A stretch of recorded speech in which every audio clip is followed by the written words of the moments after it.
Guys, this is it.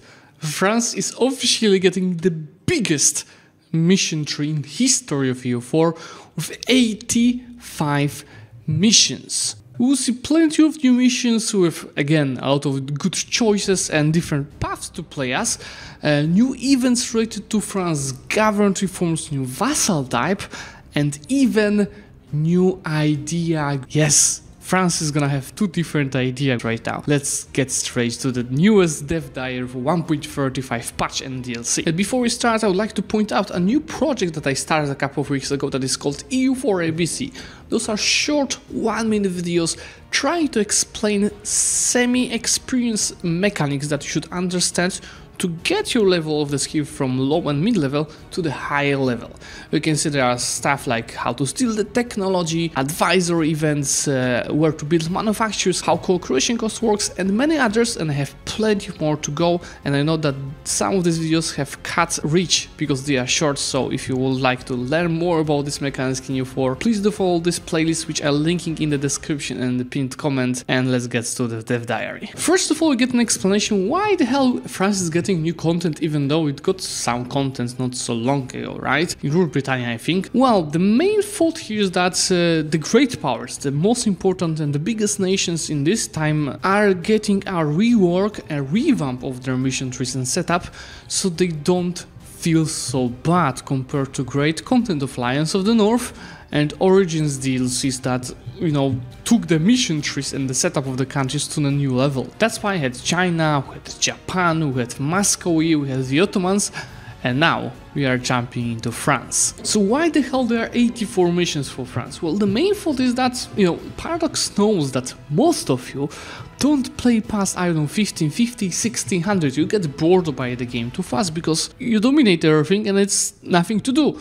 And that's the goal of the mission tree setup of France, is that it's gonna give you more missions and more types of the things that you can do throughout the whole game, so in theory it should be even interesting to keep playing as France until revolutions, where you can form revolutionary France with new ideas, set and additional missions related to that. So this is, I think, all of the missions that we're gonna see. The absolute beast, honestly. But let's see how it's gonna be balanced. Of course, there are gonna be different paths, each with its own thematic direction, objective and goals. And what's interesting, this time we'll not see any branching missions, just instead, depending on the choice we make in one of the early missions, we're gonna follow different paths in the other missions of the same part of it. Of course, one of the first parts that you have to take care of is 100 Years War, uniting your whole region and conquering everything around.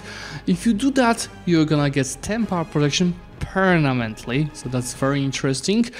25 prestige, and so it's it's a good modifier. I wouldn't say it's broken, so I like it. You have a mission to decide the fate of Provence, so you have two paths, again, depending if you want to choose a path of a sword or a path of a pen.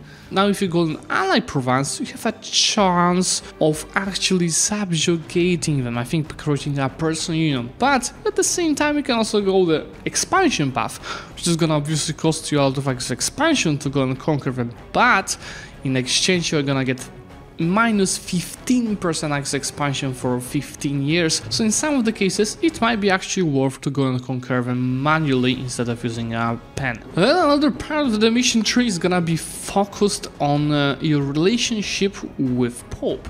Do you want to conquer Avignon? Do you want to conquer Italy? Or you want to conquer Italy for the name of the god, for the papal state? We're gonna have two choices. If you align with the Pope, and so pretty much you're gonna be allies with them, we're gonna get Empire True Faith provinces for 25 years and permanent claims on Palestine. So it's, especially if, you know, you're going for world conquest or anything else, it's an easy step to go and start conquering Middle East to, you know, diversify your expansion. However, you can also go for defying the Pope, which is gonna give you siege ability 20%, and I think at the same time you're gonna get its permanent claims on most of Italy, no matter which path you choose, because this part of the mission tree is about conquering Italy. So, you know, if you align with the Pope and you start conquering provinces in Italy, you're gonna conquer them for the name of the Pope, and they are gonna be ceded to Pope. At the same time, you can see that France will get Venetian craftsmanship after conquering Venice, which is ship cost and ship durability. Alternatively, if you conquer it for yourself, you're gonna destroy the Doge Palace,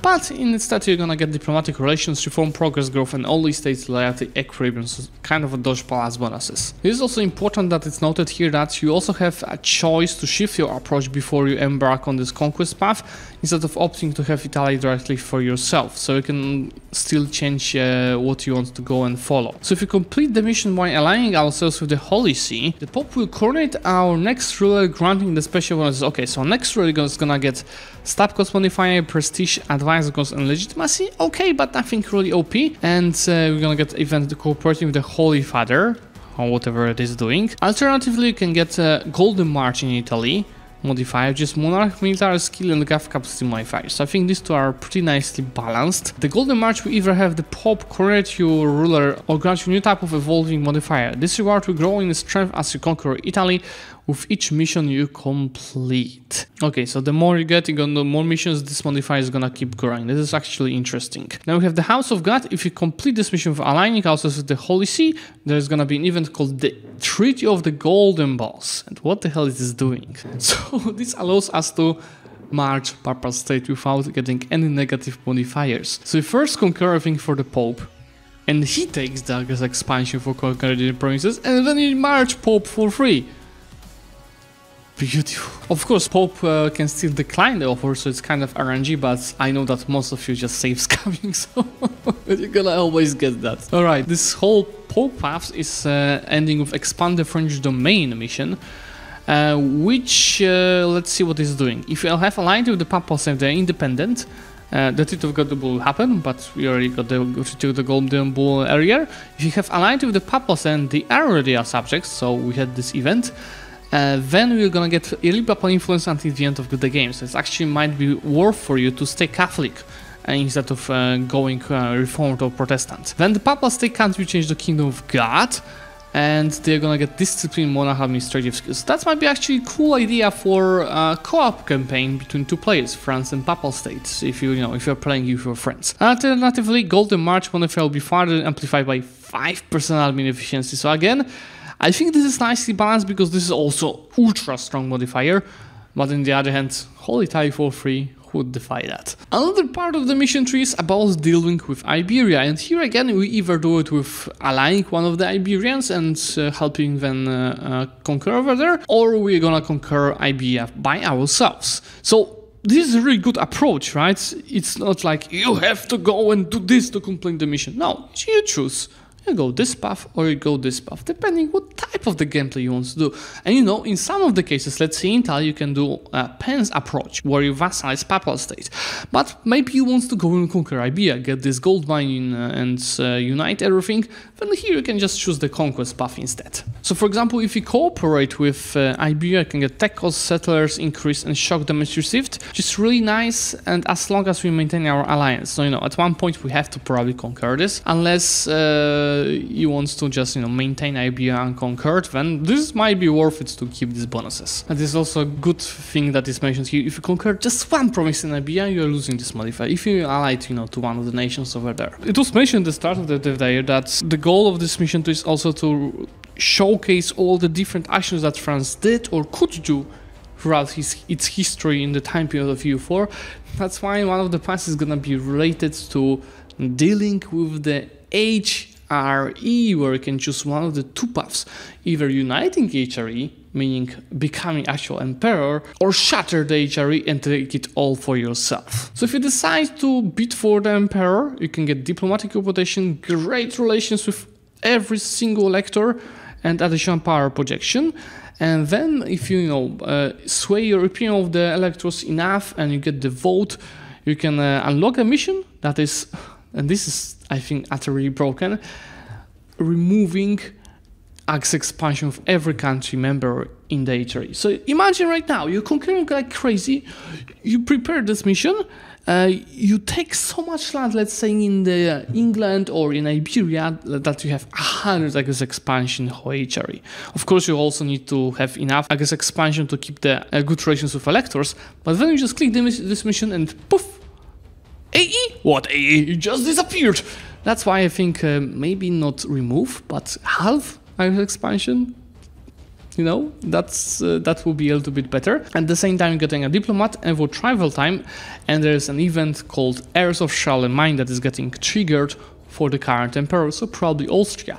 And here there will be 3 choices. First choice, just give away the emperorship, and AI never takes it. From what is said here, never ever. Second is not clear for me because it's saying that you're using imperial means, and I mean on the EU4 to stop France and do not let them go and take over the throne. While the third one is aggressive path, and it allows emperor to get restoration with using as billion of France. Well, AI mostly will not do that because it's gonna be too weak, but it might be something very cool for the multiplayer, and it's even mentioned here that this is, you know, mainly looking to some interesting multiplayer situations. Then there are some missions related to your great projects, where you can get additional modifiers. This is like a complementary modifier. There's also something new to EU4 that wasn't here before. Of course, the Beat England mission 3, Hudson's Bay Fair, which is gonna give you local goods produced +1, every province with your subjects own that fulfills the requirement. So I assume that's for all of the provinces in the British Isles. Please correct me if I'm wrong, but it's not specified here. We'll need to take a look here. But I assume it's British Isles, so because worldwide that would be broken. Even the British Isles, it's already super strong. Maybe 0.5 would be better. Then perma claims on the Britain region, base tax, production manpower, capital renamed to Domaine Français. London remain to Londres. And the Tower of London will grant supplementary benefits for our absolutism revolution series. So again, additional modifier. Conquering the British Isles will result in the following event: the French Isles, not the British Isles, which will give us modifier France rules the waves. Real tradition, max promoted cultures and ship cannons. Oh, experimental. I think that might be a bit too strong, but I'm just assuming how the Navy is working in the game. English as accepted culture and sits in the parliament. That's interesting. Random monarch power. And we have an alternative option which is gonna grant us culture conversion cost, ability to concentrate development without losses, as well as a unique mechanic of reducing separatism in provinces we concentrate development from. So you conquer some lands right away, you just go and concentrate. It's gonna work very nicely in early mid-game, but as soon as your capital gets out of development, you're not gonna be able to concentrate much unless you keep changing your capitals. Then you know it stonks. The channel named to La Manche, so you know just sea tiles are getting renamed. Coast of Holland named to Bassecote. Bascot. Trade efficiency and force limit modifier. France rules the waves. Naval leader again. France rules the waves. And leader fire. Ships can repair. Max number of flagships. This is also. I like how because you know a few patches ago that was said that there were not gonna be new unique mechanics added to game. And so what they're doing instead, they're adding new modifiers for the stuff that was in the game, but they did not have a special modifiers that you could get from missions, ideas, and events. And this kind of stuff, like max number of flagships, is kind of introducing a new modifier without introducing a new modifier, which I absolutely love. This concludes the first part of the French mission 3 out of 3. Oh my god, that took us so much time. Then we have a little bit information about how vassals, starting vassals of France are gonna be reworked, because they're not gonna standard vassals, they're gonna be right now called appanages, how it is pronounced. They have unique subject interactions, so probably something like daimyos for the shogun. The liberty design will be higher. Okay, so it's gonna be harder to manage them. For this mission, they're gonna give you manpower contributions, kind of like you know, colonies, especially for the crown colonies. Siege ability, getting an early artillery before the other countries, same as I think Ottomans had in the mission 3, which is an interesting concept. French infrastructure network, which is every super developed province with 25 development, they're gonna get additional construction cost, construction time, and development cost modifier, which is nice. It's gonna be easier to build up in the provinces that you already developed, but it's not that easy to get it to 25, so it's not OP that much. Gain access to the Galdermes government reform, which will empower our cavalry and morale damage. How exactly I'm looking forward to it. Then some events to relate to our universities, so La Sorbonne, and that's advisor cost, possible advisors. Oh, this is also cool. So France is gonna start with their own special governance type, which is called French feudalism. That is allowing appanages. Income from vassals is gonna be increased and nobility influence, but at the same time minus 50 absolutism. But it will be removed and replaced around 16th century, so after 100 years, when you increase your crown land and centralize, and that will allow you to get the French absolutist monarchy. So it's a good movement, you know, like historical. You can't give absolutist monarchy in 1444, and you can't have this old school France in 1600 when absolutist starts. So we have the French absolute monarchy, which is giving you special mechanics. Centralized estate will add +1 random development to every owned province in that area. That is really nice. And max absolutist as well as all estates influence modifier minus 10%. Then we have the French Musketeers, so another special unit added to the game. I think the Janissaries got reworked, right? We got new units for Japan, right? We've got the samurais, and today we are getting the Musketeers. So here the goal over here is that they don't have much modifiers because just plus 10% fire damage, but they had huge numbers. According to this dev diary, it should be 50% of your total force limit. So let's say you have 200 force limit, you can have 100 musketeers, so probably all or almost all of your infantry can be the musketeers. Now they're also saying, you might think, but do you keep this, you know, in the Age of Absolutes, do you keep the absolute beast of modifier of 20% land fire damage? No, instead of that you're gonna get max effect of absolutism, which is introduced in the previous dev diary. So just a reminder, 100 absolutism gives you 5% discipline, but if you get max effect of the absolutism plus 25%, you're gonna get another 1.25 discipline thanks to that. And same with, of course, the admin efficiency. Then you have some missions related to core birds, obviously the mercantilism, where depending which choice in the event you get, you can get a temporary modifier for 25 years. So this is what I was mentioning in one of the past dev diaries. Temporary, please, not permanent, temporary. So this is a very good solution. And again, depending what is your current strategy in this year, let's say it's 1550, 1580, you can choose a different bonus that you'll need, a co-creation cost, or maybe you need a death cost because you're playing tall, maybe you're maximizing your trade, or you're maximizing your navy. French Wars of Religion, we can do the Catholic path, that's gonna give you as cost of enforcing religions through war. Warsaw cost versus other religions, 5%, I love it, it's not broken like 20%. Papal influence from cardinals, also very lovely modifiers. And alternative reformation path is missionary and tolerance of the true faith, and or moderate path, which is maximum tolerance of heretics and heavens. And I think these three are more or less balanced. Maybe the third one is the worst, but the first two are really nicely balanced. Neither of them is really OP. Then we have L'État c'est moi, which is, I think, another new modifier, which wasn't there before, overextension impact modifier. So at 100 overextension, you're gonna get 10% less unrest impact on your provinces, which is really nice. Also, again, not broken, but really nice little flavor that you can stack with the other modifiers to make France actually broken altogether. Then we have French Industrial Revolution, so something that I think they didn't have, only England and Great Britain had this event. Development cost modifier until the end of the game, but I assume that's past like 1700, so most of you won't play until that time. Goods progress modifier 0.2. And if you complete by trading iron in copper, which shouldn't be a problem in this part of the game, you're gonna also get production of metals plus 25%. At last, we've got the revolutionary content from France, and we're gonna stop you over here at this screenshot. Of course, they're saying that's what I said at the very start, so the goal is you stay and play until the Age of Revolutions, because it's worth it to go and try all of these modifiers of France. You look at this screenshot, guys. I'm gonna make it bigger for you.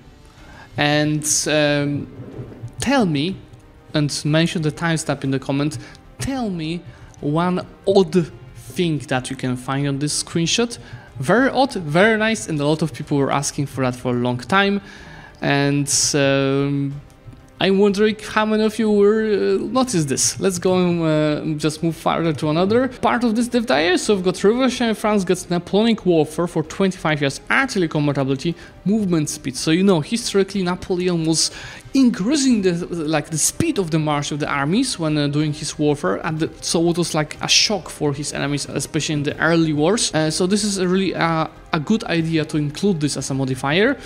and creating client scenes will grant us 10 power projection. Well, at this point of the game, probably you're gonna have around 100 anyway. We have subjugation of the Germans, so if you conquer Germany, I assume, admin efficiency and maximum revolutionary zeal. I love it. And you know, as France is not an endgame tag, I mean, you can stack a lot of more admin efficiency before Age of Revolutions anyway, so it's just a cool additional modifier. Now that is interesting that if you conquer Italy and Spain, you can get rewards based on the national ideas of the nations there. So for example, 10% more of armies for Iberia, and if you complete this via subject, the color is gonna change to kind of your own color. I think it would be cool if it could be done similar to Victoria 3 when you have subjects, but I assume it can't be done, so this is close enough. And I think, well, it's pretty ugly, but it's nice to show your dominance in Europe, especially if you conquer more nations like that. Dominate Europe will give us all powers, because I assume it's not gonna be an easy mission to get. If it's Dominate Europe, you probably have to conquer a majority of it, and you can restart your golden era. When we have reformed the guard, so you can choose an additional bonus for your Revolutionary Guard. So you might remember, Revolutionary Guard are special units for every revolution, so you can get either a discipline for them, a regiment manpower usage. I love it. I think only banners had this before. Morale damage received, land attrition, and army drill game modifier. We have Napoleonic Code, so civil code of the French, we'll see, which will give us expand administrative cost minus 100%, again broken, but at the same time not that broken. It's 1700, you conquered most of the stuff, so you can just, you know, have fun right now with additional cool modifiers. Then we are coming to the topic of ideas. So basic French ideas got changed a little bit to be more adjusted to early game and historical France, and then once you become a revolution, you're gonna unlock a new set of the ideas which are, you know, more adjusted to being a revolution. So let's start maybe with what are the current French ideas, so you have a reminder of that. It's diplomatic reputation, manpower, discipline, diplomatic relations, 20% morale, tax meta, native bonuses, fort maintenance, tech cost, tolerance of heathens and heretics. Now let's see how it's gonna change for the basic France in the current next patch. Diplomatic reputation and global manpower, death cost. Then army tradition, land morale, 15% instead of 20, global tax modifier, war taxes cost modifier, reform progress growth, global unrest, discipline, native bonuses, I think the same, cooperation cost, max absolutism, defensiveness, and garrison damage. And this is something, again, another new modifier in the game. So this is how much casualties garrison is gonna do to any people trying to assault your force. It's gonna be far harder to assault France thanks to it, and I absolutely love how it's changed. It's not weaker, it's actually stronger than previous France, which is good because I feel like over time, you know, more nations being added with strong ideas set, French ideas became a little bit of tier 2. So this is bringing them back to, you know, the top spot. While when you become a revolutionary, it's gonna be even better, because let's take a look. Gonna get max revolutionarism, harsh treatment cost, siege ability 20%, yes of nationalists minus 10%, I mean separatism, right? Land morale damage, production efficiency, inflation reduction, tolerance of heretics and heavens, manpower recovery speed, military tactics 10%. This is super strong, drill game modifier, and cooperation cost 20%. Anyway, this will be all for this dev diary, and as always guys, if you do enjoy me doing this kind of the videos, please remember to leave a like on it, because it helps me, you know, reach more people with this content, and of course subscribe to the channel to get notified about these future videos.